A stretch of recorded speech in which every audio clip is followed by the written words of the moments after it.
But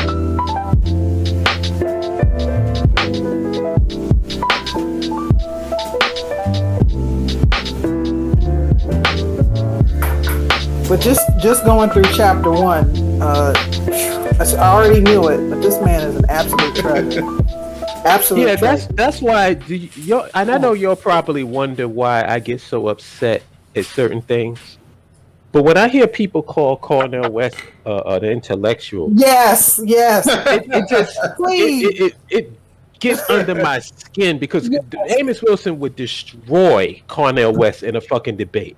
You read this, it's like, First 27 pages. I think, wait a minute, I got my little marker here. About 25, 26. Are we? Yeah. Is anybody else showing up, or is it just us? Muffin Man said he's going to join later. Jabari hasn't responded, so we get started actually. Okay. So, What were you? What did you want to start with? Underrated.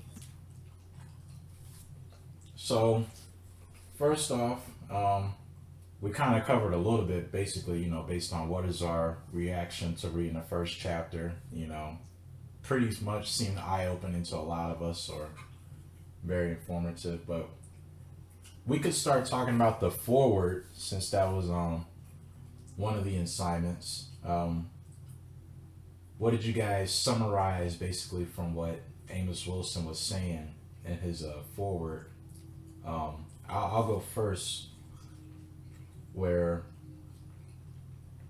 I summarized how he pretty much answered the most three popular questions, which is why do whites oppress black people, and by what means are we oppressed by them, and how we may end our oppression. And a lot of the answers to me just stem from power, that they can't oppress us because they have power to do so. And for us to break out of it or whatever, like, we just have to develop our own power. Another thing that I've liked that Amos Wilson pointed out in his foreword was just how a lot of the platforms during that time period, and still to this day, talks about white oppression and blacks being the victim. Hugh Hollop has always talked about how through conscious community they just break down, the ass kicking that we received, and just really talking about the struggle, whether versus not talking about the solution or how can we get out of this sort of deal. But was there any other thoughts that you guys got from the foreword that Amos Wilson had written, or has anybody took a chance to read the foreword? Yeah. I think we've all read it. I think everybody's read it. Well, I like how he has towards the end of it, was it the third to the last paragraph, near the end of it. He says, therefore, if the black man is to prevent his victimization by the white man, he must neutralize, balance, or destroy the power differential, which favors his domination by the white man. I mean, it really is pretty straightforward. What needs to be done, how to get there, with all the obstacles that are in our way are, of course, that of course is the challenge. But he said, if the black man is to prevent his victimization by the white man, he must neutralize, balance, or destroy the power differential, which favors his domination by the white man.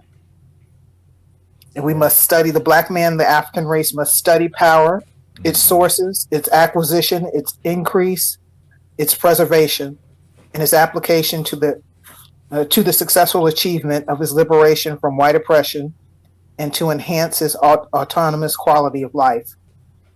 I mean, it's just beautifully put, summarized. I mean, there's so much in the book, but that I just thought was right on target. Right on target. So what a way to start. Yeah, to go back to what you stated, I just like the fact that he's saying, as us people, we're doing this to enhance, life in ourselves, not studying power so then we could become, the oppressors and Oppressors. oppressing, right? Yeah, Like right, it's right. not a whole avenge or revenge thing. It's more so just Right. bettering ourselves, putting us in a better position so that we can make our own decisions and such, and so we don't have to go through that, experience again. But if And any, I mean, I certainly understand wanting revenge, but I think just us living well and living independently, uh, oddly enough, is revenge. Because the obsession that others have, with our folks, with our people, right, and just not having to rely on anybody else, not having them as the center of our world is, I mean, that's earth shattering to people who think that, that they're everything. Yeah, you stated just what I was about to say is that we have to define what revenge actually means. If a mm-hmm. woman is in a relationship with a dude who's whooping her ass, is toxic, counterproductive, and every other negative thing you can think of, and she goes out of that relationship with that dude, how does she get revenge on that dude that she was in that negative relationship with? By Mm-hmm. being in a positive relationship. Right. Mm-hmm.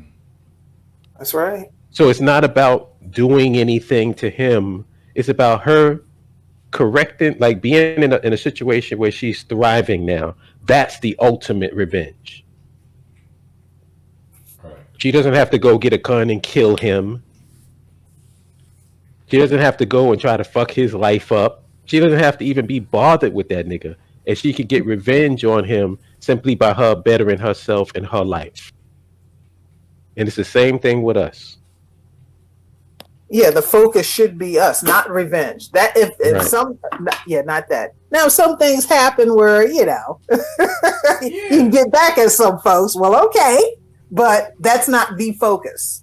If Right. that doesn't happen, it doesn't happen. Just us surviving and doing for ourselves is going to drive a lot of folks crazy. So And Amos even said that. He said at some point, when you get into yourself and when you get your shit in order, you just don't care about that other person anymore. Right. yeah, What they do or like, so then the whole concept of getting back at them is just out of the window anyway, because you're not even thinking about them. Mm-hmm.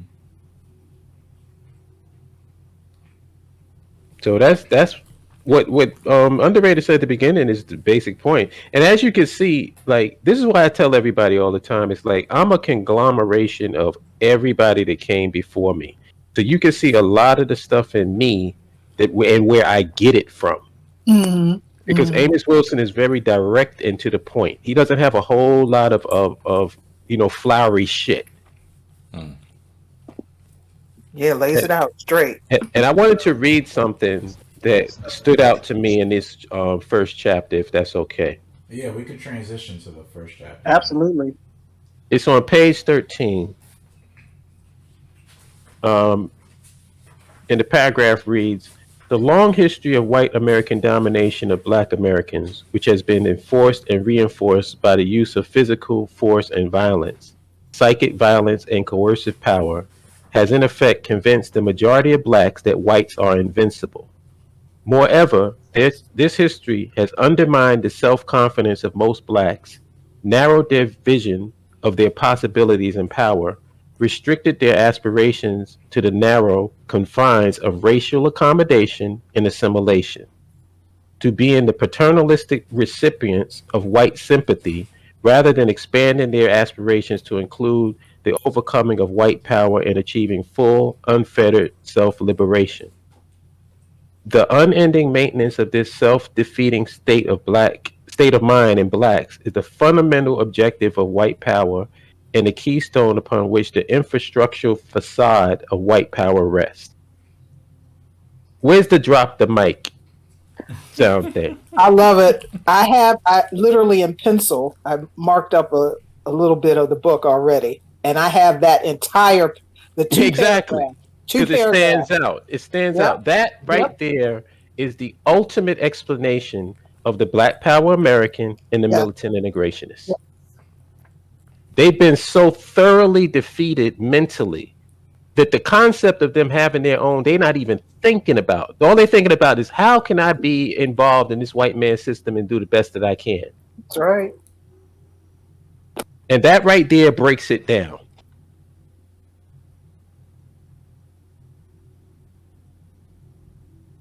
And I'm quite sure y'all had the same reaction to it when y'all read it. Because like you said, you highlighted it. Yeah, Yes, I was laughing as soon as you started reading. I said, "Are you kidding me?" Exactly what I have it bracketed. 2 paragraphs. It was that page and page 24.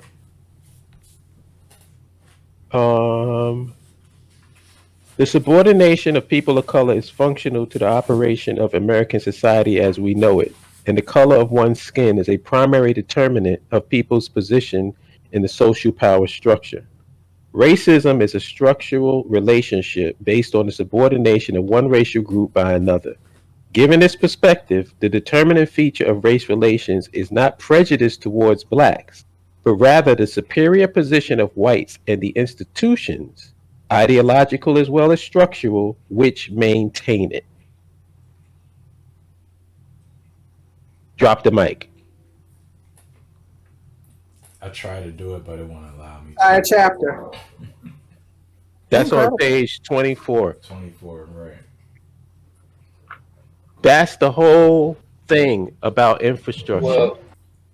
Well, what's so fascinating about Amos, and like I hold Amos at such a high regard. And honestly, if it wasn't for finding Amos Wilson, I wouldn't have found the BAIO, because that's what attracted me to the BAIO. I end up coming across one of your videos, Holla, and Amos was in the intro.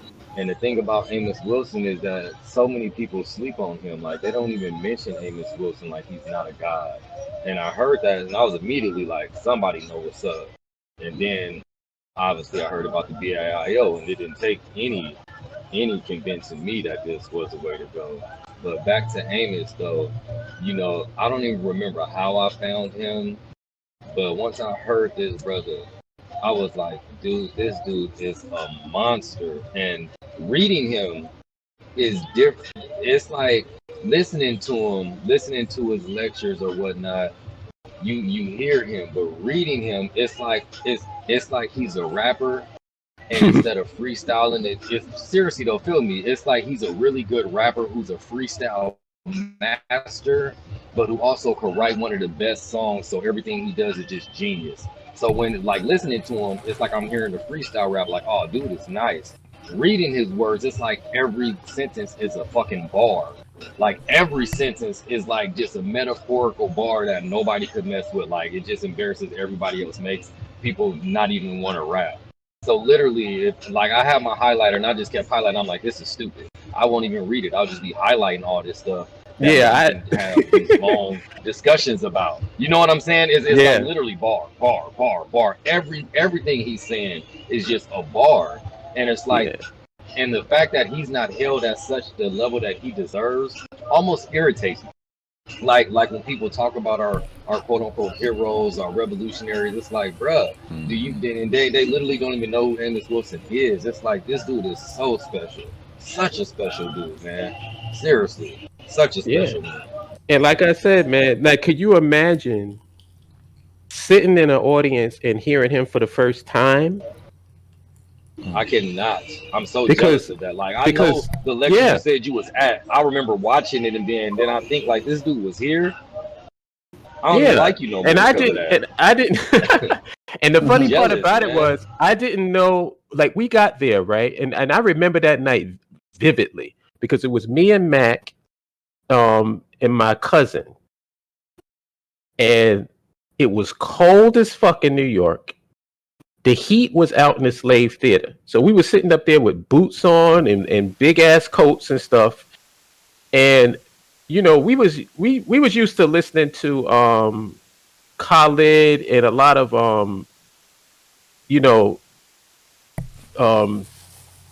what's the word up? I don't want to say what's the word I'm looking for? Yeah, like firebrand speakers. Yeah. So when Amos came up, I didn't know who he was. So I was like, we was like really seriously debating whether we should stay or not. Oh shit. We was really seriously debating should we stay, and we just said, you know what, let's stick around and let's hear what brother has to say.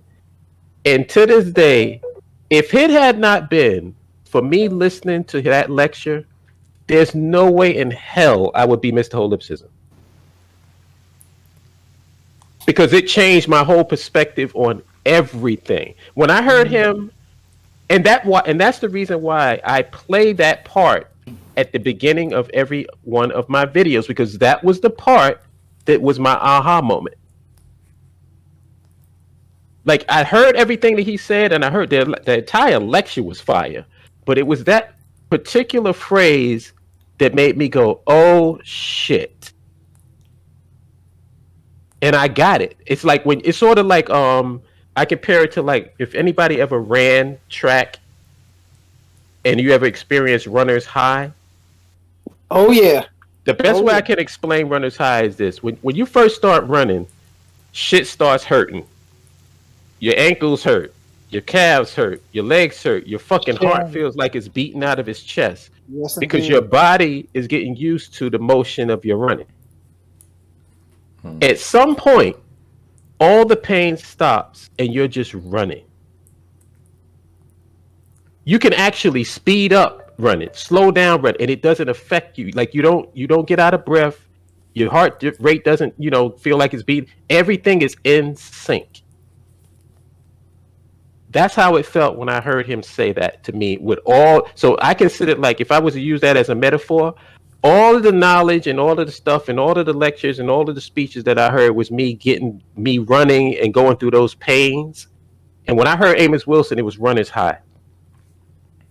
Keep going. Yeah. Everything made sense. And the thing and this is the thing, I don't think that anybody should be worshipped, because I think that does them an injustice. Because you got to remember the time that Amos Wilson was in. So a lot of the stuff that when we read this book, it may not sound exactly like the stuff that we're talking about now, but that's the point. The point was he was discussing power and how to identify power, how to achieve and obtain power. Strategies and tactics is something that came a little bit after Blueprint for Black Power, as far as the BAIO is concerned. Well, Because you needed. special? I'm sorry. Go ahead. Go ahead. Go. No, you finish because you was cooking. Finish your thought. What You just made me think of something. Finish your what thought. Blueprint for Black Power was, and that's why I call it the Bible of Black nationalism. The principles upon which every strategy and tactic you use is in this book. So it's not to be looked upon like, and I guess using the Bible in that sense of that, the way that you hold it in regard, but not literally, because most people are Bible thumpers, take it word for word and don't want to elevate or use that to grow. That's not what Amos Wilson taught me, that you have to constantly be learning. You have to put yourself in a state of learning. Amos Wilson was reading publications, news publications, every fucking day, every week, constantly updating his information base. He always said that knowledge and stuff is not static. It's not stuck in time. And he used to say that I forget the lecture he said it in, but he said that everybody wants to go back to some ancient time in Egypt and try to recreate that. He said that's not what you're supposed to be doing. Knowledge is not stuck in time. Knowledge is constantly moving forward. And that's the thing that I took and learned from Amos.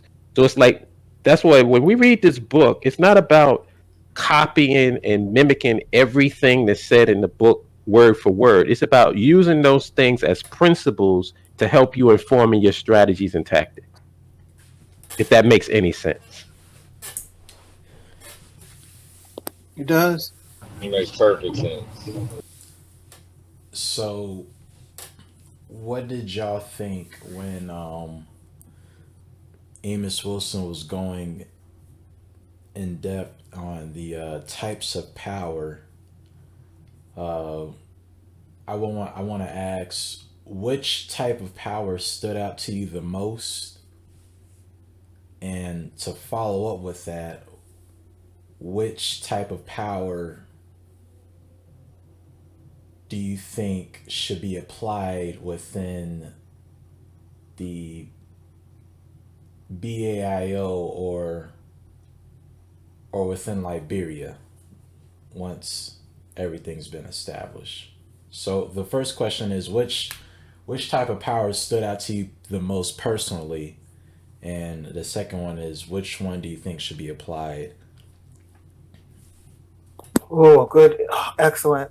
It's funny you said, because what jumped out at me, because when I saw psychic, I was like, psychic, but he's not talking about the psyche. Yeah. And incredible to me, that should be what's tackled here. What stood out to me right now, because it's how we think of ourselves, because it's constant attack, Right. constant attack Right. on us. And they won't have to do any of the physical work if they make us hate ourselves. We'll do everything after that. No problem. Right. We'll take it from there. We're pieces of shit, so we'll take it from there. Ooh. Not going to amount to anything. We'll take it from there. Yeah, self-hatred, cruise control. Absolute self-hatred, cruise. Yep, exactly. Yeah, And, that jumped and that's out. a great way to put it. Yeah, oh yeah. I said, psychic? What? Oh, shit. Wait, what are you guys talking about? Hey, Chima. Peace, Chima. We are talking about the book Blueprint for Black Power from Amos Wilson. It's the book club hour. Oh, heard. Yeah, I mean, you can still, be a part of the conversation, because we're just talking Okay, about. heard. Yeah, we're just talking about the forward in chapter 1 of what we learned so far, what was interesting All to right. us. That was about it. Okay. Well, Holla just said self-hatred on cruise control. I think that's a beautiful way to put it. Mm-hmm. And what the cruise control does, though, is that a lot of us don't realize that we think so lowly of ourselves and our people. And even if it isn't like me thinking lowly of myself as a black person, but I could look at black people as a whole and have all these negative thoughts about us. And where it really hurts, though, when it comes to actually doing something, i.e. nation building, at the end of the day, I don't care what nobody say. A lot of us really don't think that we can do it. It's that simple. It's that simple. Now we'll be hard pressed to just hear people just come out and plainly say, I don't think that we can do this because of pride. And I'm talking about even the strongest of black power people. When it come down to it, they don't believe that we can do this, y'all. And that's because of the self-hatred, and that's because of that psychic power that's been taken from us, that we really don't believe that we can do it. Straight up. You're telling Straight the up. truth, man. And as a writer, I can tell you that when you write stories and when you write characters, one of the things that you have to realize about stories and characters is that people don't talk out, people act out. And that's why you'll see a person can say one thing and then they'll act another way. So you really don't know what they're thinking until you see what they're doing, how they're acting. And that's how you write. Like, because if you say everything that you mean, it's sort of like too on the nose when it comes to writing, and it doesn't come across as being authentic. Because nobody talks like that. Most people do not say what they mean. Like, you go to somebody and say, hey, is everything okay? I'm like, yeah, it's all right. Well, you know damn well by the way they said it that it's not. You know what I'm saying? So it's like very rarely do people say exactly what they feel at that time. Most people act out how they feel. So he's 100% correct. And I'm living proof of this is the pushback and resistance that we've gotten from the so-called conscious community. The people that I thought would be on our side have been our biggest detractors. Why? Because they're scared and they don't think that we can do it.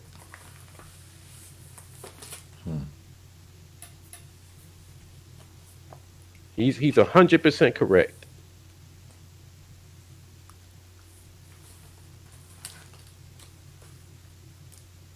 For me, I would say the one that stood out was,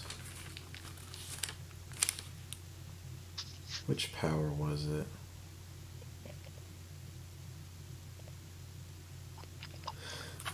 I would say the one that stood out was the first one, force as power, and not because of what it stands for, but also the downside to it and why it shouldn't be Ah, the yeah. main, Yeah. source of power. Because going back to the book, if it is effective to prevent people from acting or doing something, but at the same time, it requires lots of energy because you constantly have to, reinforce that, and it's physical. It's not a thing where it's, you could really attack their minds, sort of say. You actually, harming the the subject or the agent, whatever, into, not being not being able to react to what's being done, in a sense. So I thought, to me, that was what stood out. And I think one that should be applied, um okay, I gotta be careful how I use this. I think one that should be applied is competent competent authority, in a sense of just having people that, are intelligent and understand what a country needs, versus being placed in this position through inheritance, through connections, or piracy, whatever. I think competent authority should be one of the powers that, we should have we should possess, just because, Well said. just Yep. because we have somebody, that's smart and, that understands what's going on. So I had to word that correctly because No, that's good. I didn't That's want to say good. the wrong thing. But that's one of the powers that I thought, should be important. Well, I thought that combination, competent and legitimate authority, because that means you have trust and say faith and a little f in Right. your leadership, in your nation, in our people, in our nation, in a new nation. Hmm. Because you can lean on them. How easily we lean on people who aren't us here,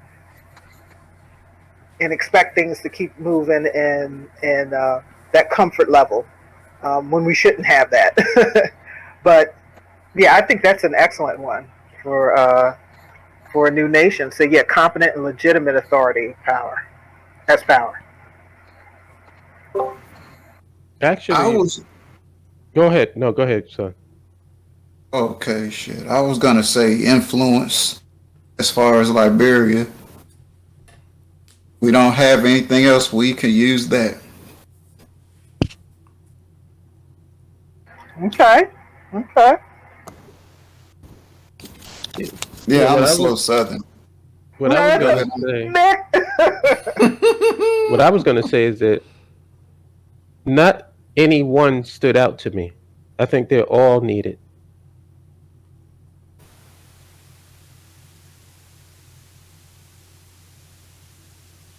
We definitely need them all. There's a time to kill the Batman. Yeah, I don't have a puritanical way of looking at problem solving. I believe in the Malcolm X way by any means necessary. I don't have a problem with violence. The only problem I have is with my violence is not organized. Yeah, it was the organization of institution power that stood out for me. You know what, Hollow? I think for me, when I chose competent authority, I thought, that would cover everything else. Like, okay, we have somebody that understands, there is a time that we should, use force on something, or we have to, having somebody competent, I would think would cover that, they will understand by any means necessary, but in a smart and effective way. I think that's, for me, that's why I chose it, because they at least know versus just doing it first and then, asking questions later or such. I hear you, but it's not necessarily that because like some people have certain things off the table. Like take for instance, I would say that Martin Luther King was competent, but there were certain things that he would not have on the table. On the table. Just for Okay. you know what I'm saying? Okay. So like if you look at certain things, um the best way like I've always looked at politics and systems sort of like a toolbox. Hmm. How do I know what tool to use if I don't know what I'm fixing? Like I can't just say, "Hey, bring me that screwdriver," and then there's nothing that needs a screwdriver. Screwdriver. Okay. I got to know what the problem is, and then I go through the toolbox and get the tools that's needed to fix it. And that's the way I look at reality. So you got force is power, coercion is power, influence is power. What they say, competent and legitimate authority is power, manipulation is power. Hmm. All of those things are tools in the toolbox. And what we utilize will depend on what the problem is. Is okay. Okay. Yeah, I was looking at the organizational aspect. They also have organization of institution as power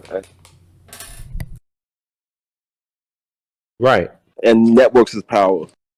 So, one person is lacking, like another people could pick up, or we could um, organize our strengths to, for a better um, purpose overall. One of the things that I loved about like the mafia model is that they had like different people for different situations. Yeah. Like if you were a peacetime consigliere, Yeah. and then they had wartime consigliere. Yeah. So when it's peaceful, there's a certain person who does what they do diplomatically, and then when diplomatic relationships break, then you bring in the wartime people who know how to kick ass. Right. Right. And what makes them work is that they both respect each other. So when it's peace and you got the peacetime guy, everybody ain't saying, "Oh, this nigga soft, man. We need to get somebody." There's none of that shit going on. Right. They respect the role that each one plays. And I like that. Right. I like that aspect of the mafia. Like I don't like all aspects of it because I think in a lot of ways it's flawed, but that particular aspect of it I think is appealing.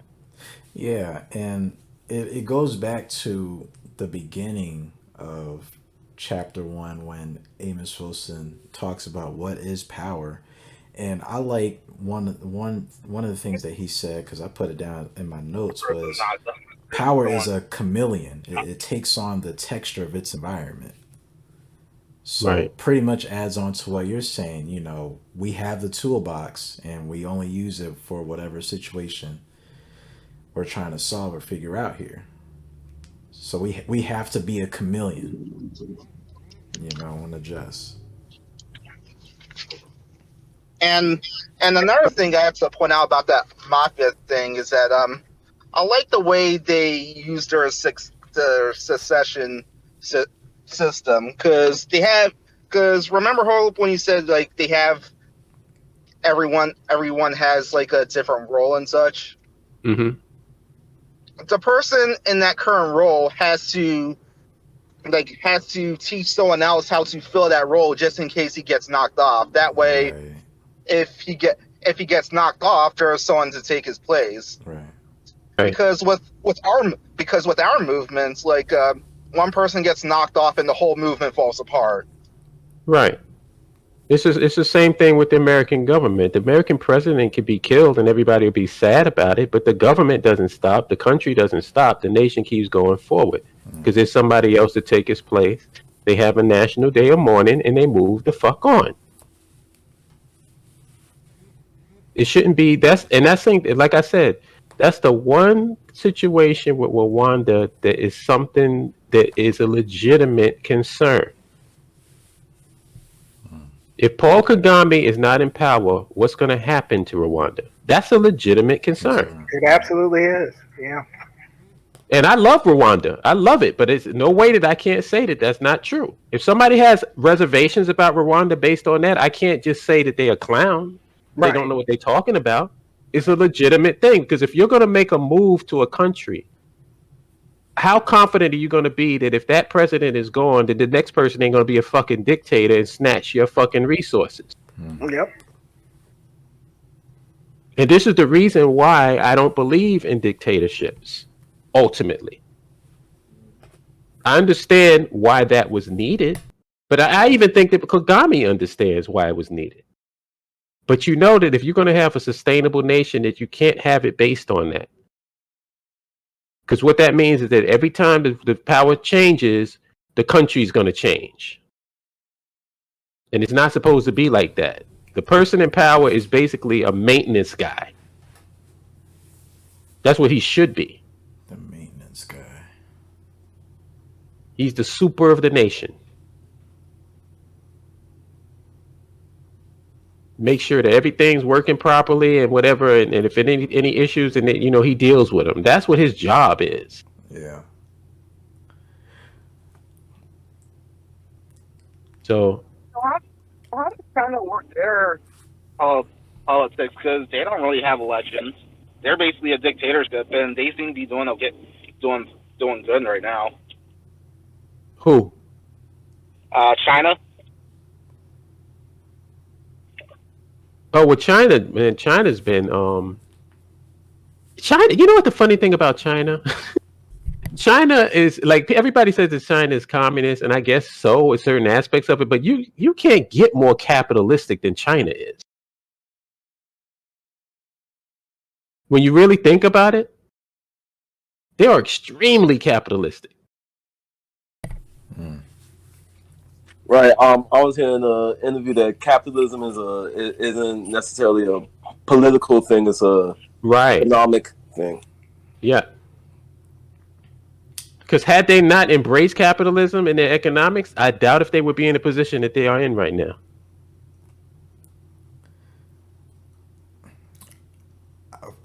I mean, it works. It works for them. You know what I'm saying? Mm-hmm. But they got a lot of history and a lot of stability going for them.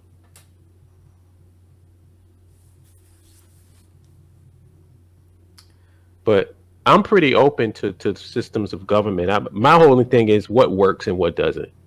Yeah. And historically, like if we look at the world stage and look at the top 10 governments in the world and when I look at governments, I look at economy, I look at wellness and happiness index. How are the citizens of that country quality of life and upward mobility? And that's where we should be looking at in terms of modeling our society. I go by what fucking works. Right. I'm not an ideologue. One of the things that I like from this chapter 2 was not only he talks about what is power, but why black people are afraid of power. Right. Underrated, you're reading my mind. That was a great breakdown on like I'm literally looking at it, page 6. Yeah. I'm literally you read my mind. We deny the ubiquity of power to our peril. It Mm-hmm. does not vanish from reality or lose its influence by our refusal to acknowledge its existence. Mm. I'm absolutely, and then the last paragraph there, he says many in our audience will find this discussion of power disturbing or diseasing, Mm-hmm. having been victimized by the abuse and misuse of power, often crushed by the powers that be. And I mean, and it obviously goes on, but that's something that I noticed with some of our folks talking about it. It's like that power is an evil because we've been so abused Mm-hmm. by it, Right. and they can't get out of that part of it, being subjugated by it, as opposed to being able to take the reins and actually do something besides cowering. Exactly. And Mm-hmm. that's only one form that our people Right, seen it as. Just right, that. right, So we're thinking, right. oh, like this is what power is, but no, it's many different forms and it could be used for many different reasons. That's right. But do you think? I mean, it's not often encouraged or discussed Right. amongst. And when you see, I think in history, when you saw that, um, when people were actually starting to consider self rule, self governance, I say like during the Marcus Garvey era, Reconstruction. Mm-hmm. You go back when all of those periods, you see things change because it affects power, power of the masses. Mm-hmm. Can't have that.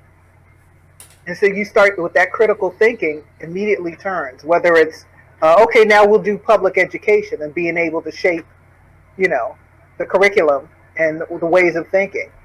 Having HBCUs and being able to, like, I didn't realize with Howard, for instance, Howard University, that they were more on the conservative side. And I'm not talking about white conservative versus white liberal. I mean, within our community, more leaning towards more of that, not black power, but the militant integration, and not leaning towards more of that militant integrationist thought process and going along to get along. Sometimes, as you like to say, Go along with it, get underrated. along.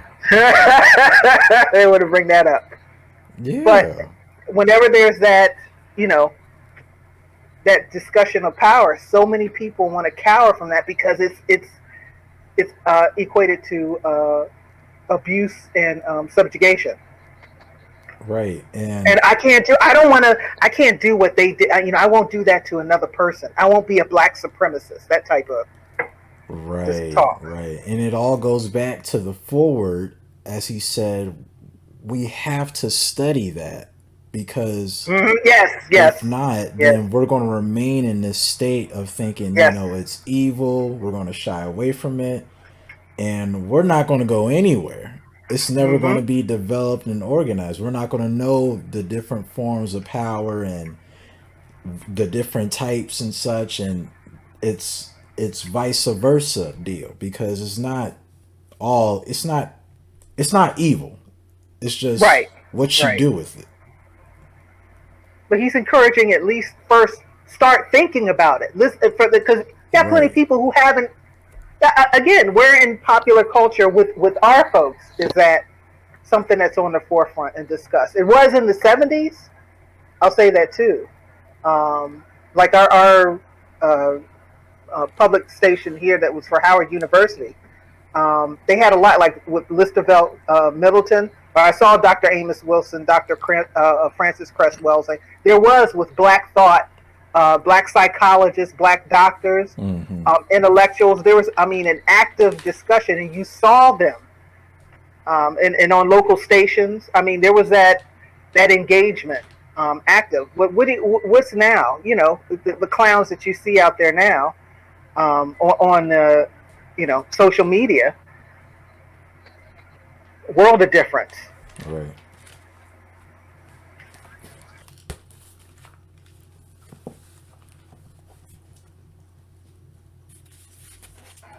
What did you think about? I thought with so let me get it was. Hold on a second. Manipulation as power. Oh And I thought that man. was hand in hand with coercion.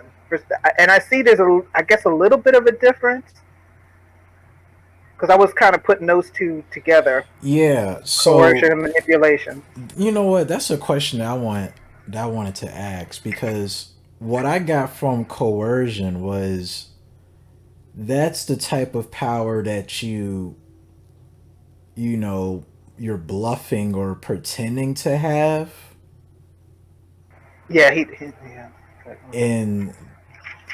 and based on the subject, if they're not aware of what's really going on, or it, I would say the perfect Bluffing. Yeah, example, yeah, the perfect example that I could give was that I could think of was the Wizard of Oz. And I think you mentioned this, Holub. I can't recall, but it was like towards that end of the movie where, you know, damn, was it Trudy? I forgot her name, but anyway, Trudy, Toto, Lion, the Iron Man, whatever, the Tin Man. Dorothy. Yeah, yeah, Truly, I love Dorothy. I said Trudy. God damn it. But anywho, when they were at that big building and they're hearing this massive voice, like, just bend the knee, kneel down, all that type of shit. And they're all freaked out and Yeah, whatnot. Like, to me, that yeah, was they're like scared. coercion because he was just bluffing. It was just his voice that made it seem That's to a them, great example. yeah, Yeah, like, yeah. okay, this dude's very powerful. But once Hmm. they, went behind that curtain and saw, like, oh shit, he's just a small little dude. Right. And he was like, "Oh, you really don't have power. You just got a big ass microphone, you know." And that was That's a just great it. example. Yeah, and that's what I got between manipulation versus coercion. Was Yeah, coercion was just bluffing about it, but manipulation, you actually have the power, but you're not. It's not physical or whatever. showing it. Yeah, Yeah, you're not and you're showing it. working with the person, and they don't know that. I mean, coercion is some of that they don't know, but Right, right, right, yeah. Manipulation is sneakier, I right. guess. Plots and Maybe that's schemes yeah. times 10. Yeah, Mm-hmm. Yeah. No, and that's good because it I was like, is. yeah. Oh, go ahead. No. Go ahead. No. You go ahead. I was just saying it was another thing I've saw from the manipulation power is, if I'm correct, out of all the types of powers, like manipulation one is effective Yeah. because it's like you having everybody else do the work for you, and then you're just blending in, as if you're not doing anything at all, or you're not even a part of it, but you actually have some part of it, or a lot of Mhm. it actually, in regards to just changing people's mindsets or whatever it is. But in some ways, I think it's a combination of coercion and influence as well. Maybe, I'm not sure. Coercion and influence. What exactly is the question? So we were What just to talking. kind of Oh, we were just talking about manipulation power versus coercion power, and just the thoughts on it. Oh, okay, so it wasn't a question per se. No. mhm. Oh, okay, I got you. I think that psyche and the manipulation Mm-hmm. are really hand in Hand hand. in hand. Yeah.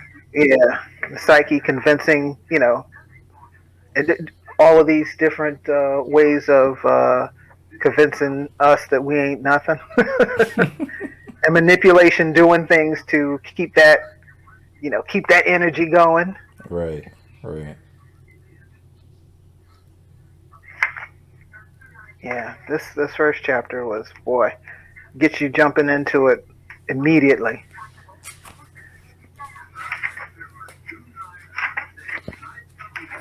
Yeah, and then going into the summary, Mhm. You know, Amos Wilson breaks down how all forms of power were used against us, and Well, yeah, and I mean, it's in the middle of, I think, the middle of his summary, where I have here pointed out, he says, when Africans in the Americas and the world over choose to critically examine the received ideas and biased perceptions of reality imposed on them by Europeans and choose to know reality for what it is, to create themselves through gaining a thorough knowledge of self, knowledge of the world, and through studying and acquiring power, they will then have attained the keys to their own liberation. that's a mic drop right there. So Yeah, I was like, man, just perfect. And you know what's really sad? So, Collectively, our Black African intelligentsia hasn't gotten past chapter 1. yeah, yeah, yeah. damn hollow. Passed it. Did they make it to the forward yet? Exactly. I am very confident in saying that they ain't even picked up this book. Right, I'm that's very the reason. confident in saying that. I know they haven't because they're not even talking about power. Power Nope. is not even in the conversation.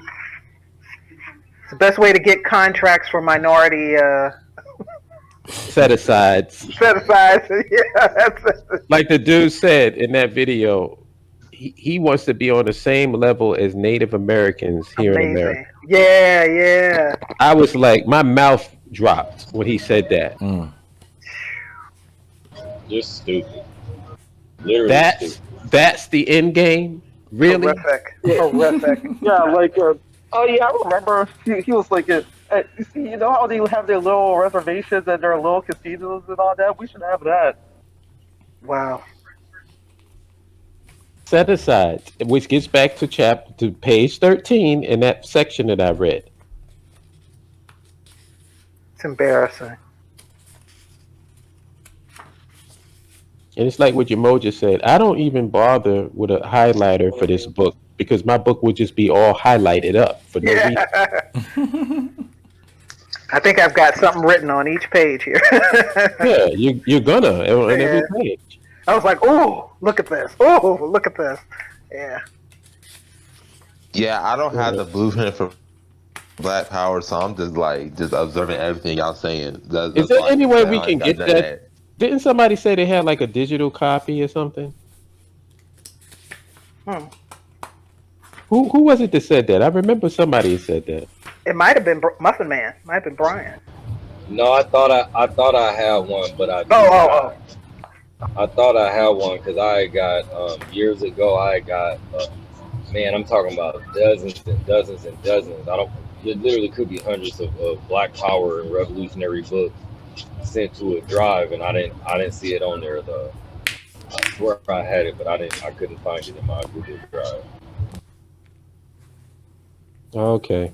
Yeah, we got to get Jabari that somehow. Get him that book. Because he definitely needs to be involved in this conversation. Also, I gotta wait. So when did Dr. Amos Wilson die? Because he said in the age of Obama, so that means he must have been alive when I was. No. No. This book didn't come out until after he was dead. 90, Oh, okay. 92? He died, I think, in 95 it came out. Wait a minute, let me double check. I thought he died in like 98. He died before that? Yeah. First edition of this book, 98. Wait a minute. He died before the book. I know that for a fact. Yeah, oh, definitely. Because everybody was trying to see what was going to happen with the book after he died. It's in the... Dang, he was only 53. Yeah. He died January 14th, 1995. Yeah. That was back when everybody was dying of a brain aneurysm. Yeah. Yeah, it seemed like yep. Mysteriously dying in their 50s from brain aneurysms. Yep, everybody. Khalid, him, Mm-hmm. Reverend Barashango, Del Jones. License checkout timed out. What was that? Did somebody Oh, my order bad. it?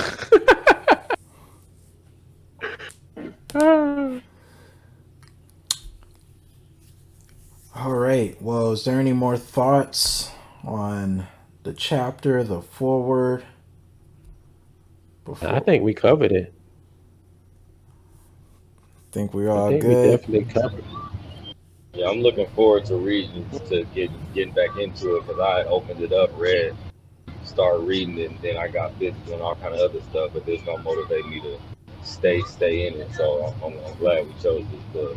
Yeah, me too, man. I'm glad to reread it and just familiarize myself with this stuff because I haven't, read it in a while. But chapter 2 is going to be bases of power, organization, and ethnic resources.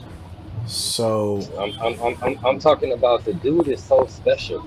I just want us to really grasp how special this dude is because he Yeah. have all the he has the spirit of a warrior, of the rah rah Black Power American that really wants to love his people. Yet he has the disposition of a calm politician though, and then he has the wisdom of just a master teacher, right? Like he's all these things encapsulated in one person, man. And when he spits, everything he's talking about is literally for Black Power, actual Black Power, though, not just screaming, trying to make you feel good. Because he's gonna say some stuff that's gonna make you question like the moves you making, right? Like, but the dude Hmm. is just so special. He's so special, man. I was Straight gonna up. say in there you read his little bit of his resume. Um, like this brother, he came to this honestly. He did the work and working, of course, with our folks in our community. He did the work, and it's you know Mhm. it's And, fantastic. and, The and one of highest the reasons he compliment. don't get his credit, one of the reasons he don't get his credit because after everything he said, he wasn't talking about the honorable Elijah Muhammad, or he wasn't talking about Jesus, or he wasn't trying to get you to Yeah, sign up for the NAACP. Like he never promoted himself. that's right. He just got up there and kicked straight game, straight facts. He was never look at me. I'm so sharp. I'm so smart. Let's debate. That just wasn't how he rolled. He didn't get down like that. Dude was And special, man. I think one of the biggest compliments that you could pay to him is now keep in mind this is in the conscious community, the cultural conscious community. I've heard people go after Khalid. I've heard people go after John Henry Clark. I've heard people go after Dr. Ben. I've heard people go after everybody. I've Mm-hmm. never heard anybody go after Amos Wilson. Also, yeah, I haven't heard anybody go after him. That's a good point. yeah, And just under here. when I was Hmm. around him, the thing that like how they say when you talk about artists, you have fans who like artists, and then you have artists who like other artists who they look up to. The people that are the scholars and the cultural so-called leaders or speakers all looked up to him. He was like the only person I really knew of that it was in my time that I would consider a sage, because they would literally sit down and listen to him. Like when people was with Amos, it wasn't like a debate or a battle. They would listen to what he had to say. And I'm talking Right. about because there was people that and I used to hear him say all the time. He said, "Man, I thought I was intelligent until I listened to this dude." And not in some disrespectful way, but in a really, Right. you know, respectful way. It's like I think that people appreciate the fact that the dude was authentic and genuine and knew what he was talking about. Yeah. And he wasn't trying to be Malcolm. He wasn't trying to be Farrakhan. He wasn't trying to be a leader.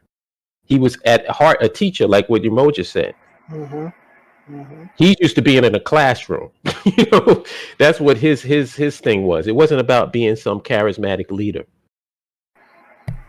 And I Well, think that's does what it? a lot of people appreciated about him. Oh yeah, completely respected him. I mean, say under the about the author, just the first paragraph.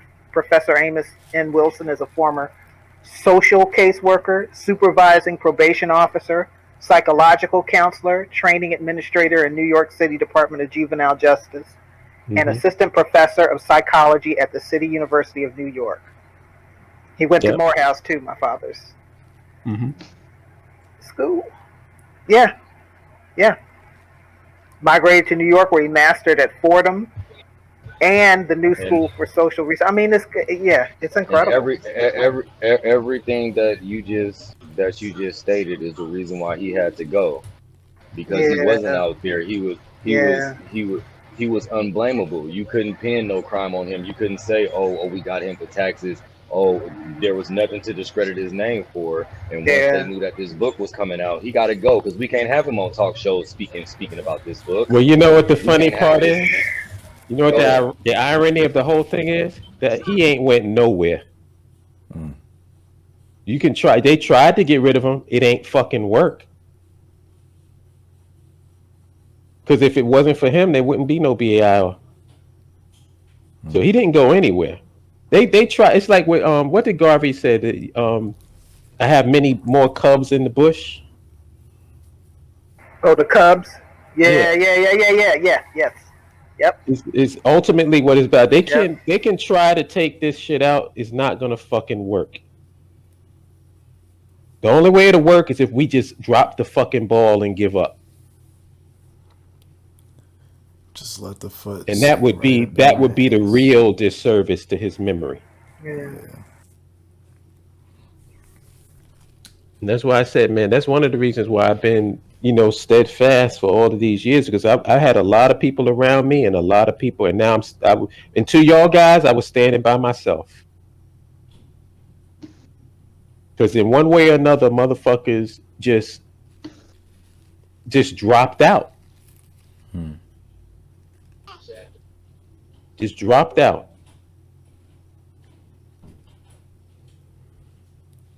Like I said, I remember when I was in my early 20s, we decided that we were going to fast for 40 days every year. First year, there was about 8 to 10 people. Next year was just me. That's how it is, though, man. And I did it for about 20 years before I stopped. It's easy to flame.